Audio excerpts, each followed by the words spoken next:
Hello, family and friends. It is 4:31 and you've made it through this part of your day, and I'm glad you've made it through this part of your life, and I hope that you're glad. We have overcome some obstacles. We have celebrated some events, and here we are together. Thank you for joining me here today.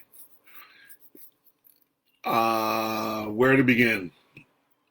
And the topic, if you're on Facebook, you'll see that the topic says happiness. And it so there's a couple of rabbit holes that I really want to jump down. Tashi, we're good to see you. Thank you. And Jay Bird, I hope you're sitting right there too. Ah, Mrs. B, I'm glad you're here. Lori, I love you. Um, so uh, of the rabbit holes, so there was a friend of mine, a former student of mine, and probably will be a student again, who was posting about meditation. She's been practicing meditation for a while, and that she has a problem. And that was she was in a meditative practice and being guided, and the practice wasn't for her. It took her out of where she was. And the reason why I'm saying this is because she is a double amputee. So her lower legs have been removed. And in the meditative practice, she's guided to and feel your feet grounded into the floor. My initial response to that, because I have facilitated and guided and led and practiced meditation and hadn't considered that, hadn't considered folks who were in a different state than I was, physically, mentally. And I had a really wow moment because I could say, well, this is the practice that I do, and you'll have to adapt to fit your whatever. And I'm not going to change what I say.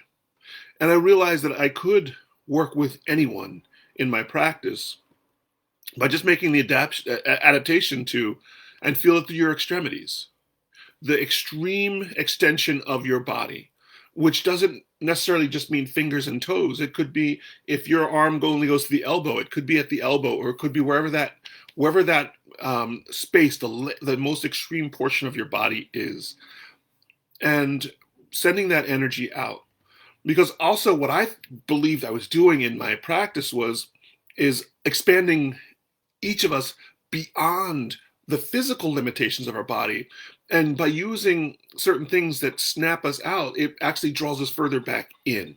So when I would get to a specific of a finger or a toe, I didn't realize that I was actually losing her in that process.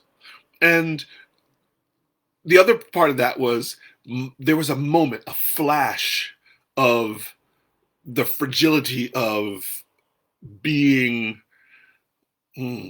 wrong, of overlooking that, of the hurt of, oh man, why didn't I think of going that deep prior to this?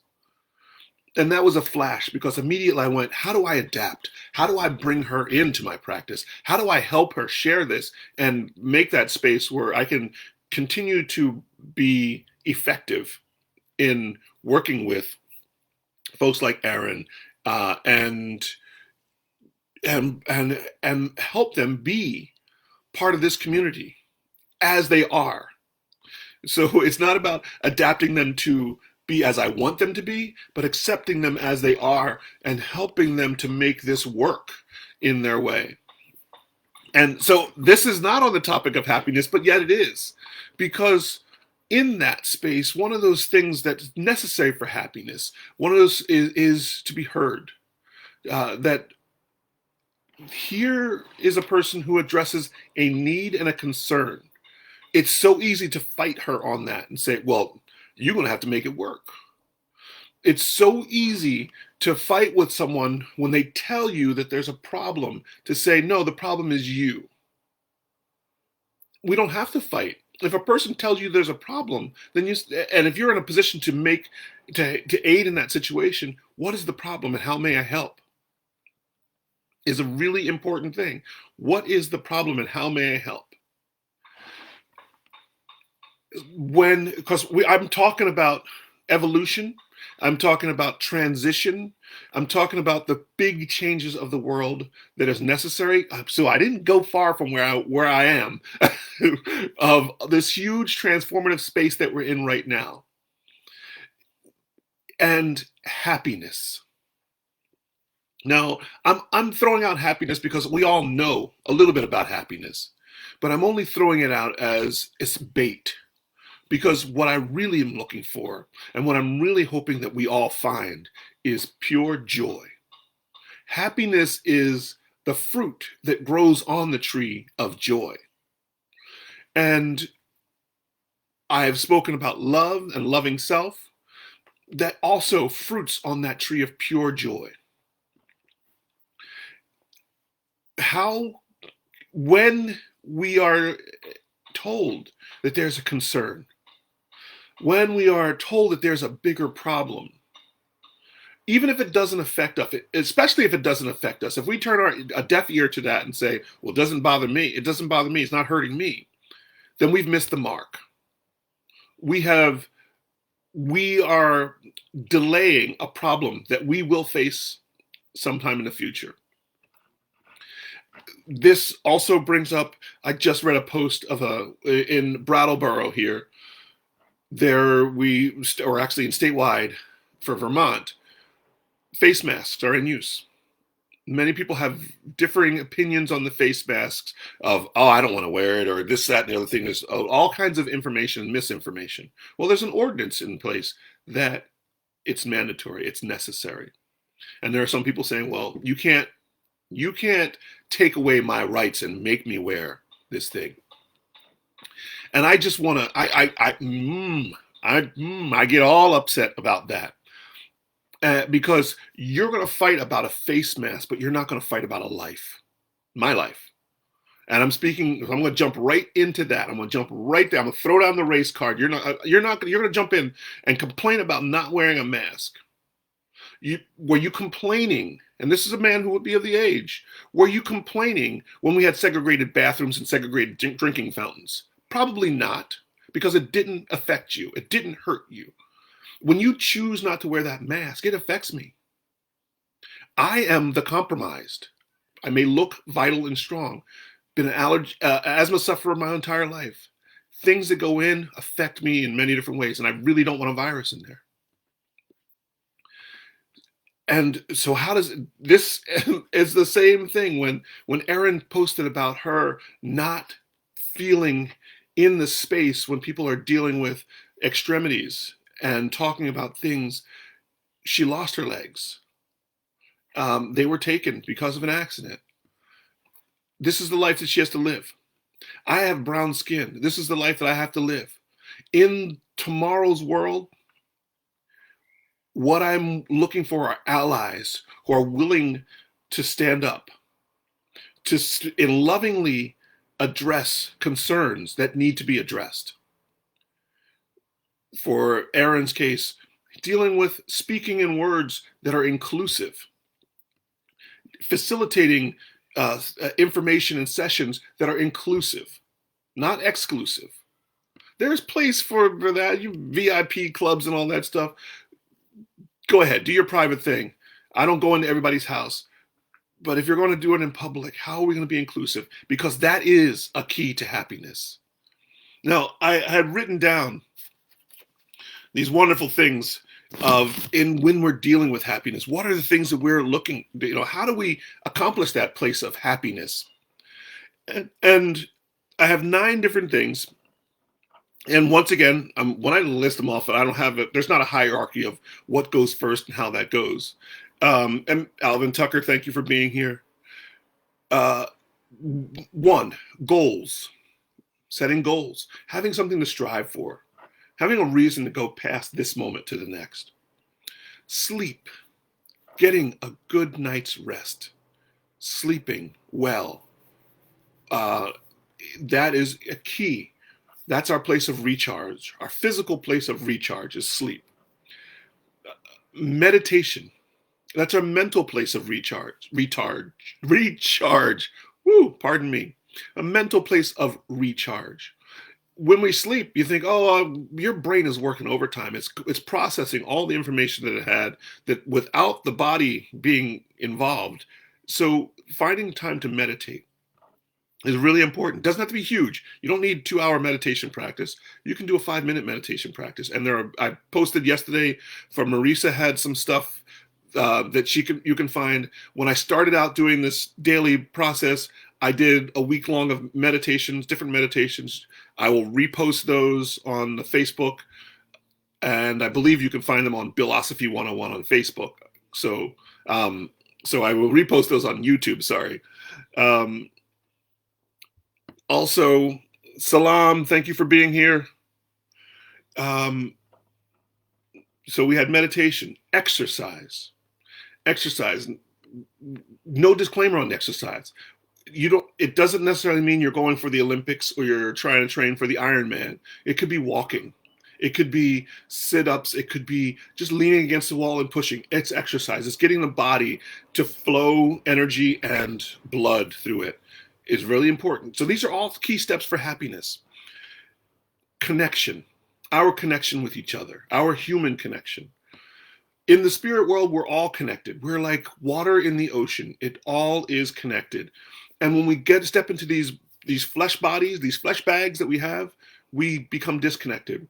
And human connection is really important. Doesn't always mean touch connection. It could be talk connection. And the reason why some of you are here right now is so that we can connect. Right? We're connecting. We're passing on information. And you may not feel that you're passing that information back. Some of you are. You're commenting and sharing with me the things that's a connection. So kindness, that's huge. Kindness.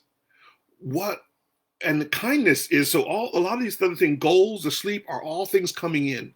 Kindness is going out. How are you sharing your kindness? And what kindnesses are other people sharing?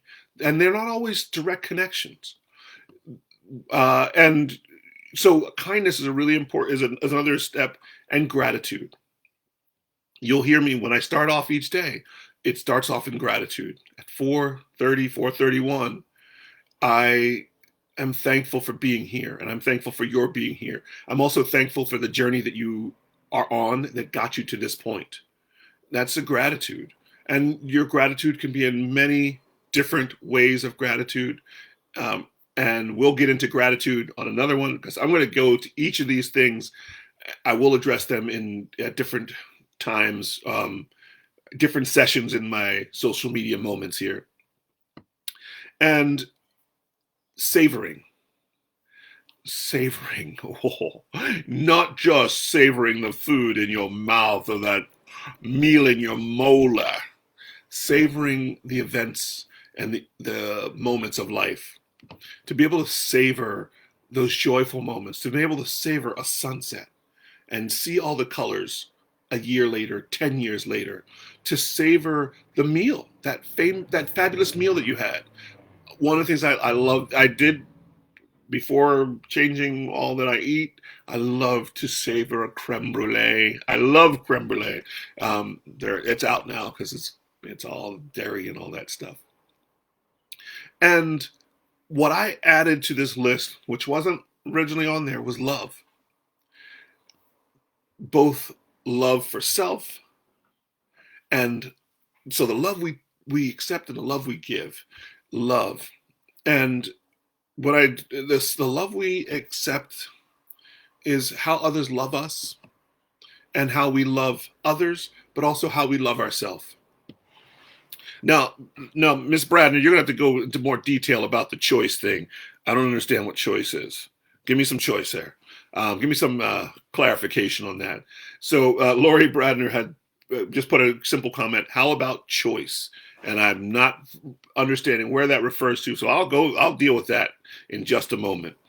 And so that goals, sleep, meditation, exercise, connection, kindness, gratitude, savoring, and love. They're the keys to happiness. And as I said, happiness is but the fruit on the tree of joy. And you are entitled to joy. Not many folks talk about joy. They don't go, oh, joy is a highfalutin thing. 3 letters, simple 3 letters, joy. And to me, joy and elation, joy and triumph, joy and success. And that doesn't mean joy is part of success. Joy is the success. There are moments of joy that I have when I'm just sitting in absolute joy, bathed in joy, as I watch the world, as I accept what there is of me, as I'm grateful for the space that I'm in, the journey that I've had so far, the opportunities and the people that have been in my life. And now I want all those parts. So joy, happiness. So I just hit savoring, I hit gratitude, I hit kindness. In that space of joy. Whew. I took a breath. I thought a little bit about things, and I've been rolling here. I don't want to keep you much longer. So I am going to find a little poetry. Once again, I did not choose prior to, so I'm going to let the divine choice happen. From Sacred and Sacrosanct, Volume 2, and the full compilation not Sacred and Sacrosanct, A Poem a Day, Volume 2. The full compilation of a year's poetry will be coming out soon. I'm having difficulty publishing the ebook right now, but it will be out shortly. So the poem that has chosen itself is: In the comforting stillness, there is nothing to fear. Nestled in a fog bank of love, the quiet contains the answer. Divine calm. Peace. One more time. Let that one sink in. In the comforting stillness, there is nothing to fear. Nestled in a fog bank of love, the quiet contains the answer. Divine calm. Peace.